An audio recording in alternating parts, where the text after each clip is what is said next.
Verbs with prepositions, Verben mit Präpositionen. This is the seventh and final part of this series, Verbs with Complements. And today's topic is verbs that actually require you to use a certain preposition. I will show you a few verbs that use some certain prepositions.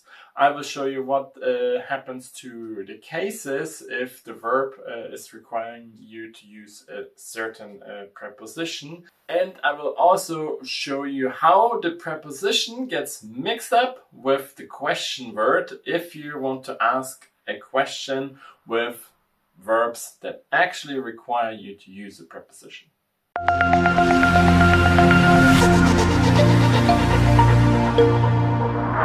Hi, my name is Jan and I'm your German teacher here on EasyDeutsch, your YouTube channel for German grammar. Today's topic is Verben mit Präpositionen, so verbs with prepositions. With the help of my ebook, I will teach you now everything you have to know. So let's switch into my ebook.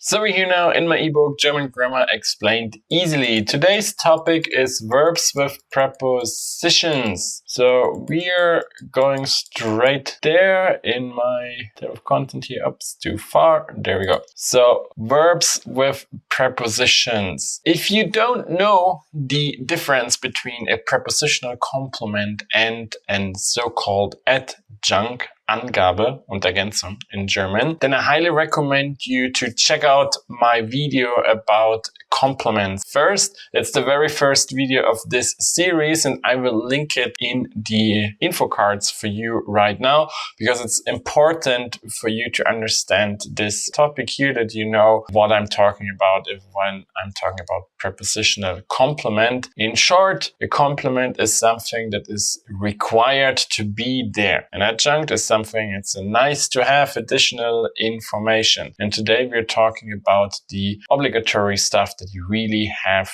to put into the sentence. So let's have a look at two examples here. Ich interessiere mich für das neue iPhone. So I'm interested in the new iPhone. Here, sich interessieren always requires you to use the preposition für. It does not work without für. So you cannot drop this. You cannot leave it. Like in English, you can say I'm interested, period, if you actually know what you're talking about or what if the other person knows what you're interested in. In German here, no.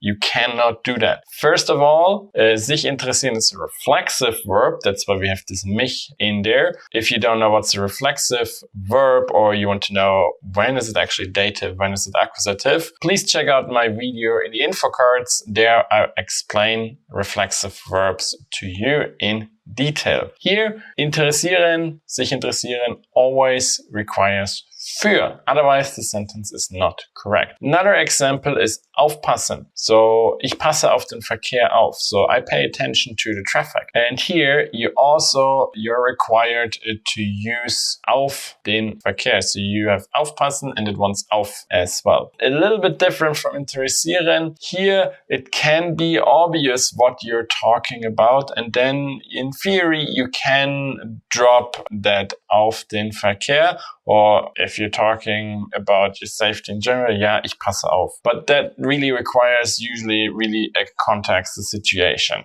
I always highly recommend you to put it in there, especially if you're in an exam situation. Put it in there, that's never wrong. And those are verbs with one prepositional complement. There are also some that actually have a double complement. So two that can be used with two complements. Here, often you will see them with one. Yes, because one is obvious and very often, even if it's technically something that is obligatory, well, if it's obvious, you can still drop it. Interessieren is one of those that you really can't drop because from a German perspective, it's impossible to be obvious, but also due to this, it's reflexive. You need something else there. Otherwise, it's not working. You cannot just drop this because it's a reflexive verb. But those ones here, they are working with just one of them. You definitely need one of them but you don't need both of them. So let's have a look. Ich spreche mit meiner Mutter über meinen Bruder. So I speak with my mother about my brother. Here we have mit meiner Mutter und über meinen Bruder. Er bedankt sich bei ihr für das Geburtstagsgeschenk. Here we have again reflexive and then bei ihr für das Geburtstagsgeschenk. We can in theory in a dialogue in a situation drop all of this here if it's 100% obvious what we are talking about or to whom we are talking here in this case, or for what we are saying thank you and to whom we are saying thank you. We can drop this and it's often dropped, but this is actually, those are verbs that technically require this unless the information is obvious. And again here the important information is the preposition rules. So case according to preposition, that doesn't make a difference here either. But where you actually really have to pay attention if it comes to prepositional complements of verbs is questions. If you want to ask a question. So for you, if it's really required or not is more important here with interessieren than with everything else. But where you have to pay attention to is asking questions. Because if you're asking a question, you have to include the preposition into the question word itself. Because when you're asking for the information that is actually added to the sentence with a preposition, you have to put that preposition in the question word as well. So that's why it's important that you know that, for example, it's warten auf, denken an. And I highly recommend you to put that into your vocabulary list always together. So if you have the verb warten there to wait, put warten auf. Same like in English, waiting for. And especially if it's not the same like in English. So for is usually für, but in German we use auf. So that's when you actually should put all this information right in your vocabulary list, because then it's easier to remember. And I also highly recommend you to make color code according to the cases. So then you can already put, okay, this uses accusative, because if you check that in a dictionary, it will tell you all of this. It will tell you warten is used with auf and it is combined with accusative case. At least if you use a good dictionary, it will tell you this. And the same here applies to mit wem tanzt du, mit wem redet er. So we actually have to put the preposition in front of wem or wem. And this is applying for here questions about people. So that's simply wen or wem according to the case plus the preposition in front. So that's still pretty straightforward, pretty easy, right? So quick translation for you, just in case you don't understand the sentences here. Auf wen warten wir? So we're waiting for whom, or on whom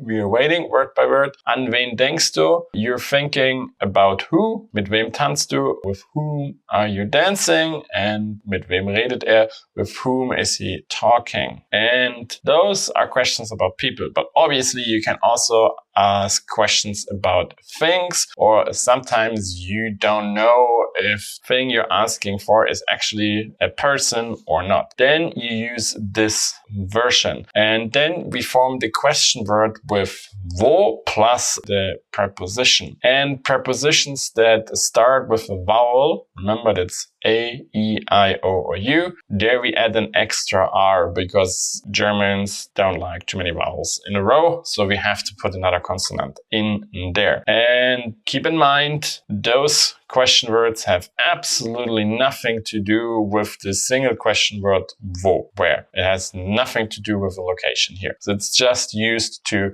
actually create a question with the preposition there. So, for example, träumen, to dream. Wovon träumst du? It's träumen von, so wovon träumst du? And here, the preposition doesn't start with A, E, I, or U, so no R. Womit machst du die Flasche auf? So, with what are you opening the bottle? Same here. Woran denkst du? You're thinking about what? Here, we have an R because the preposition an starts with a vowel. That's why we have to add the extra R. So you can see here the difference. Here we already know that the person we're talking to is thinking about a person. If we don't know that, we use this version because he could think about his new car, whatever, something like that too. And then we use this version because then we're not only including people. You can technically translate this in English just like this. It's a little bit probably not so common version for most people. That's, as far as I learned it, a little bit snobby way to ask questions in English, but in German that's the regular way. But there is also another way how to do it. If you don't like this wo plus preposition version, you can actually do it in the same way like asking for people, preposition, but instead of wen or wem, you add was. So an was denkst du? So about what are you thinking? Mit was machst du die Flasche auf? So with what do you open the bottle? Von was träumst du? About what do you dream? Here it works. And everybody will understand you and people use it themselves, but it's very informal and it also sounds a little bit dumb or uneducated. So if you put this there, no problem, but I would not excessively use it because it can be considered, like I said, dumb or uneducated. So I recommend you to get used to this version over here. Now you have a quick overview what is important about Verben mit Präpositionen. But if you have any further question, please do not hesitate to ask them in the comment section below. And if you like this video, if you've learned a lot, please don't forget to leave the like here for the video. Maybe share it with your friends who learn German as well. And of course, subscribe to my YouTube channel if you haven't done it yet. All of this is always a great support that I highly appreciate. But if you want to support me even further, or you may like the ebook that you've just seen here, you can actually support me by buying my ebooks. This is 1 out of 10 ebooks. I have many ebooks about all topics of German grammar. You should check it out. The link you will find in the info box at the bottom of the video and in the comment sections. That's it for today, and I hope I will see you again in one of my other videos. And until then, viel Spaß und Erfolg beim Deutschlernen.